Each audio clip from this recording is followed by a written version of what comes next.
Oi pessoal, SOS Vestibular, hashtag Fica em Casa, estamos aqui no nosso terceiro vídeo, tá? E agora nós vamos parar um pouquinho só a parte de linguagem e vamos falar especificamente de quê? De literatura. Lembrando, turma, que nossos vídeos estão de acordo com os conteúdos que nós começamos a trabalhar, tá? Em sala de aula antes do período de quarentena. E dentro de literatura, o que foi que a gente começou a trabalhar? E que eu fiquei devendo, até brinco que eu tô devendo, mas eu vou pagar o que eu devo, tá? Que eu sou pobre, mas sou limpinha. Eu fiquei devendo a análise dos textos. Por quê? Porque foi justamente no momento em que a gente ia voltar a usar o Data Show, mas aí a gente precisou parar para esse período de quarentena. Qual foi não é escola literária, mas qual foi o período da literatura que nós começamos a estudar? Quem lembra? O quinhentismo. O que é quinhentismo, gente? Quinhentismo não é escola literária. Vamos logo anotar aí, quem estiver acompanhando com o seu caderninho controlado. Quem tem essa aulinha aí anotada, que eu botei tudo para vocês, é só vocês irem revisando, irem marcando. Quinhentismo não é escola literária. Quinhentismo foi o quê? Quinhentismo foi um período de chegada dos portugueses ao Brasil e é o período em que a gente tem ideia do que estava acontecendo naquela época. Ó, lembrar, naquela época, treinei já nas 3 salas, por que eu não digo nessa época, eu digo naquela, passado distante. Então, sempre que se referir a um passado distante, eu tenho que usar o pronome aquele e suas variações. Então, a gente tem que seguir tudo que a gente já estudou em sala. Então, tudo que a gente tem a respeito do Brasil, recém-descoberto, ó, que eu até brinco, como recém-descoberto, se aqui nós já tínhamos nossos índios, nossos nativos, como eles chamavam, os selvagens, né? Então, turma, tudo que a gente tem sobre o Brasil recém-descoberto, a gente tem nesse período de textos escritos no quinhentismo. Que textos eram esses, vocês lembram? Eram as cartas e os tratados. A carta mais famosa, quem lembra? A carta de Pero Vaz de Caminha ao rei de Portugal, Dom Manuel. E nós temos também a nossa literatura, que é chamada de jesuítico-catequética, que são os autos e as poesias de devoção. Os autos, quem lembra? Autos com U, que não é adjetivo, é um substantivo aí. Pequenas peças teatrais com cunho o quê? Pedagógico. Lembre-se que a chegada dos portugueses aqui foi muito conflitante. Não se falava a mesma língua. Imagina, Tupi-Guarani, que é a origem da língua indígena no Brasil, Tupi-Guarani, e os portugueses usando a língua portuguesa. Então, uma forma de conseguir dominar aquele povo sem ter que usar inicialmente a força, qual era? Era ensinando para eles através, principalmente, da imitação. E o recurso utilizado, qual foi, turma? Os autos, pequenas peças teatrais. Vocês lembram que a gente brincou, que eu disse que normalmente tinha o quê? A figura do anjo, a figura do demônio, e para vocês terem uma ideia de como eles tentaram mudar, distorcer a cultura indígena, o demônio, normalmente, ele era visto como o próprio pajé de uma tribo. Então, eles queriam mostrar que aquele pajé, que era a figura mais respeitada da tribo, era o demônio, era o diabo. Então, para vocês terem uma ideia de como a catequese, ela veio para distorcer o que a gente chama de cultura indígena. E aí, a gente tem esses autos, que encenavam sempre anjos, santos e santas. A figura divina, por exemplo, Deus ou Jesus Cristo, ela não aparecia vamos dizer assim, de forma concreta, ela aparecia como se fosse algo que se sentia, e aí tinha o diabo, que era a força negativa, e o enredo era sempre como? Aquela luta entre bem e o mal, e o bem sempre vencia, e o bem é representado pela Igreja Católica, porque a Igreja Católica, não vamos esquecer, a Europa passa por um período cruel, que é o quê? O período de reforma protestante, perde muitos fiéis, a Igreja Católica enfraqueceu de uma forma que ela nunca conseguiu se recuperar. E aí, o que é que a gente tem? A gente tem ali portugueses que chegaram ao Brasil, viram a necessidade de dominar aquele povo, que é o povo indígena, e começou a usar o útil ao agradável. Além de dominar, tentar trazer esses índios para o catolicismo, para mostrar que a Igreja Católica estava recuperando seu prestígio e tendo mais fiéis. Então, esse é o contexto do quinhentismo.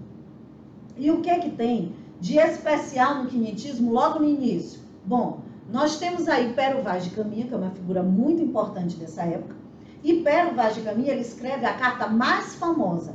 É aquela carta que ela dá notícia da terra descoberta.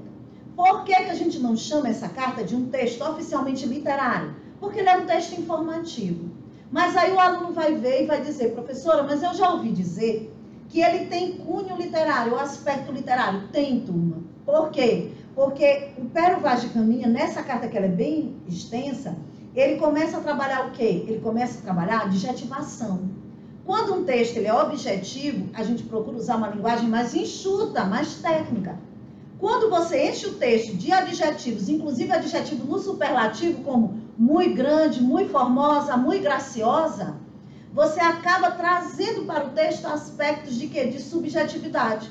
Esse aspecto de subjetividade vai lembrar qual tipo de texto? O literário. O mais interessante disso, além dessa questão da adjetivação, lembrem-se de uma coisa, eles chegaram aqui e não conheciam essa terra. Então, o que é que permeia o texto em boa parte dessa carta? A imaginação. Eles começavam a supor, a imaginar que aquela terra tinha muito a ser explorada. Se eu utilizo a minha imaginação, turma, eu tirei o quê? A objetividade. Imaginação não é objetividade, é subjetividade, porque não é o que é real, não é o que eu estou vendo. E aí eu falei para vocês que se vocês quiserem saber como é que o Enem cobra essa parte do quinhentismo, numa das provas, qual prova? Eu coloquei aqui para vocês. O Enem de 2013, a questão número 5. Uma das primeiras questões de linguagem foi o quê? O trecho de Pero Vaz de Caminha, da carta de Pero Vaz de Caminha. E o que é interessante nesse trecho? O que é interessante? A linguagem utilizada, tá? Aí eu peguei o trecho aqui para vocês.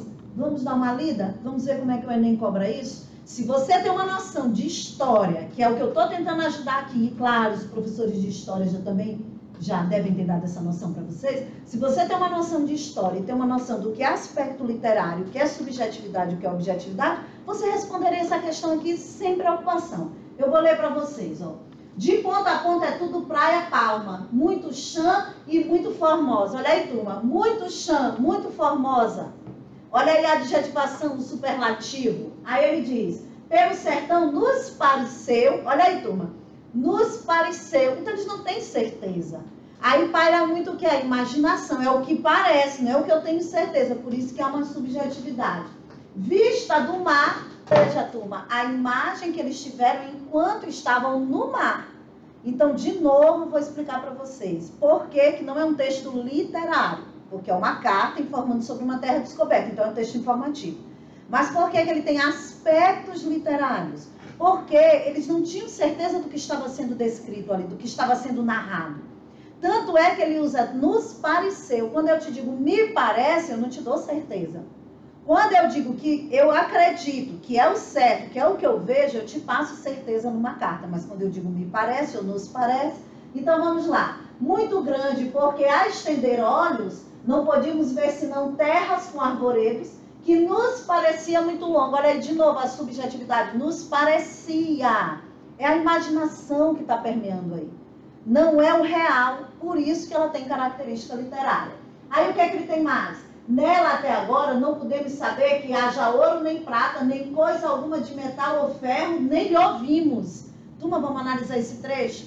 Por que ele fala de ouro ou prata? Amores, nós estamos falando aí do período das grandes navegações.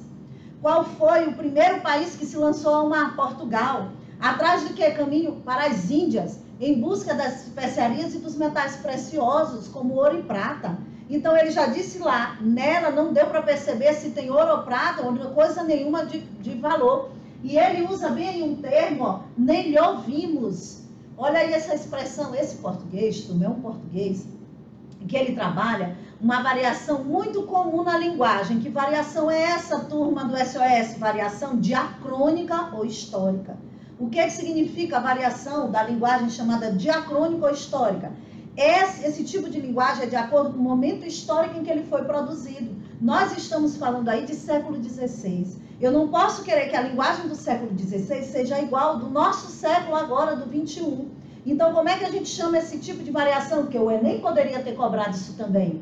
Variação, anota aí, diacrônica ou histórica.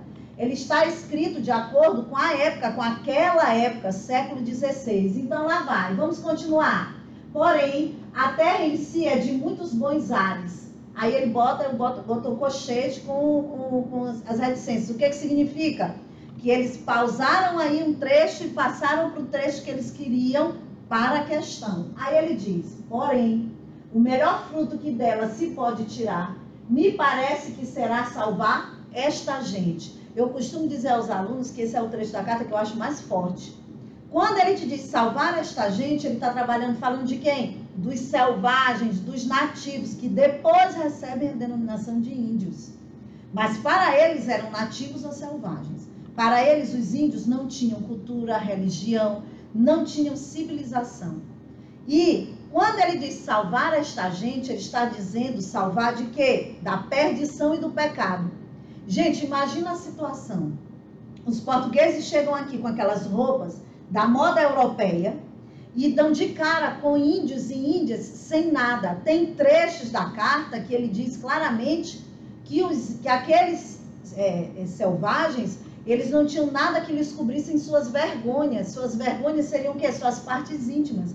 Porque para a cultura indígena, andar sem roupa era algo normal. Para os portugueses, era o quê? Eles estavam no pecado e na perdição. Por isso ele diz salvar esta gente. Quando ele fala em salvar, é tirar do pecado. Quando ele fala em tirar do pecado, a gente vai lembrar o quê? Religião. Quando ele fala de religião, a gente vai lembrar o quê? Catolicismo, enfraquecido com a reforma protestante. E se a gente fala de religião, catolicismo, chegada dos portugueses ao Brasil, a gente vai falar de um período pelo qual os índios tiveram que passar, que é qual? A catequese. Não se esqueçam disso. A catequese. Aí lá vai a questão do Enem. Vamos lá. A Carta de Pero Vaz de Caminha permite entender o projeto colonizador para a Nova Terra. Ó, projeto colonizador para a Nova Terra. Qual é a terra? O Brasil. Nesse trecho, o relato enfatiza o seguinte objetivo. No trecho que eu separei, principalmente esse final, hein? Lá vai. Valorizar a catequese a ser realizada sobre os povos nativos. Descrever a cultura local para enaltecer a prosperidade portuguesa. Transmitir o conhecimento dos indígenas sobre o potencial econômico existente. Realçar a pobreza dos habitantes nativos para demarcar a superioridade europeia. Criticar o modo de vida dos povos autóctones para evidenciar a ausência de trabalho. Gente, se você for analisar letra por letra, qual é a ideia? Olha aí o final, porém, o melhor fruto que dela se pode tirar, me parece que será salvar esta gente. Qual a resposta dessa questão? Letra A, valorizar a catequese a ser realizada sobre os povos nativos. Até porque a gente sabe que ele está falando no que é o projeto colonizador. Se eu tenho que colonizar uma terra, eu tenho que trazer o povo para a palma da minha mão. Isso é linguagem figurada, isso é metáfora. Mas eu tenho que dominar esse povo. Para que eu domine esse povo, só há uma estratégia. Qual é? A catequese, que é inicial. Botar uma cultura e uma religião, principalmente a religião para os índios. Então, a resposta da questão qual é, amores? Letra A. Uma questão muito famosa do Enem, tá certo? E ainda se tratando de Enem, e ainda se tratando de análise de texto, e ainda se tratando em variação diacrônica ou histórica. Diacrônica ou histórica, não esqueçam esse nome. Tenho aqui mais um trecho para vocês, ó. Trecho para análise. Dê uma olhada como a linguagem, ela não é a linguagem utilizada para o nosso dia a dia, para a nossa atualidade. Olhem aí, ó.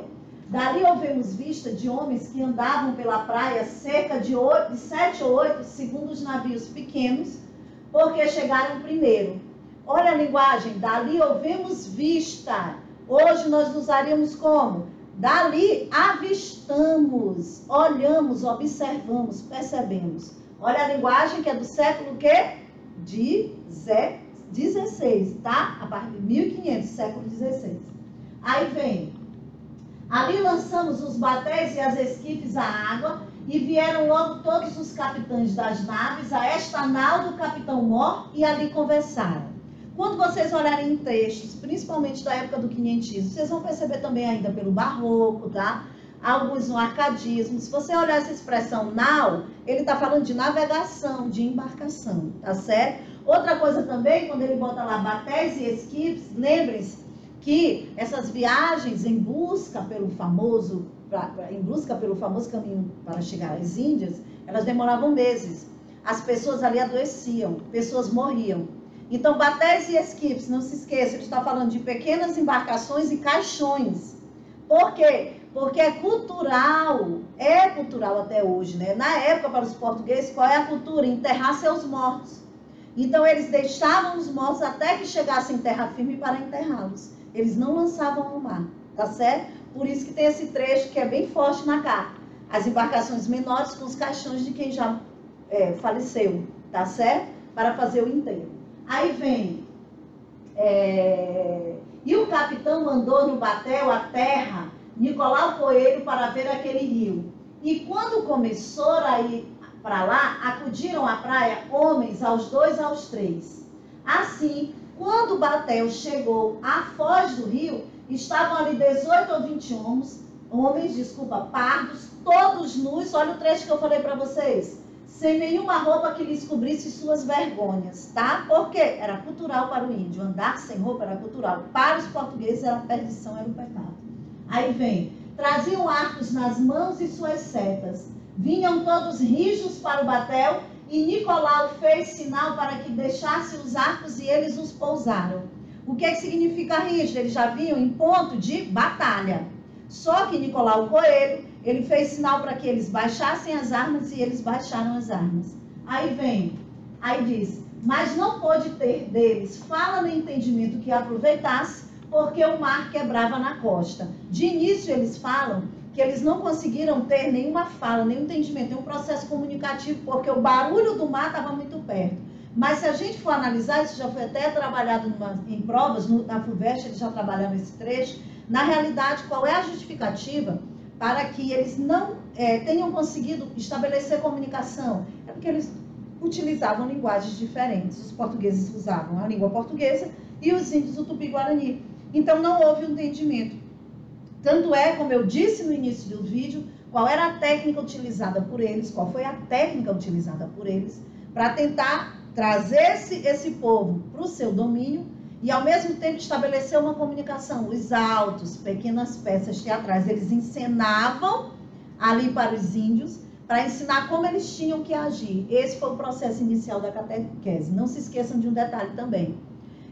O religioso que melhor estudou o Tupi-Guarani foi José de Anchieta, o padre José de Anchieta. Mas ele só escreveu a primeira gramática em Tupi-Guarani mais de 40 anos depois da chegada dos portugueses aqui.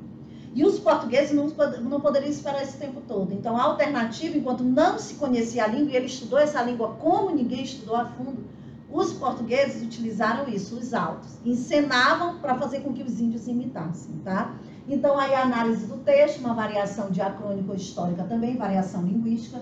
Nós temos aí a certeza de que há um choque de culturas, principalmente quando ele diz sem nenhuma roupa que lhes cobrisse suas vergonhas são suas partes íntimas. E nós temos aí também a questão do choque cultural e do choque de linguagem, tá certo? Ela está justificada. Essa carta é a mais famosa, é uma carta bem extensa, ela trabalha todos esses aspectos e volto a dizer, não é um texto literário em si, é um texto informativo.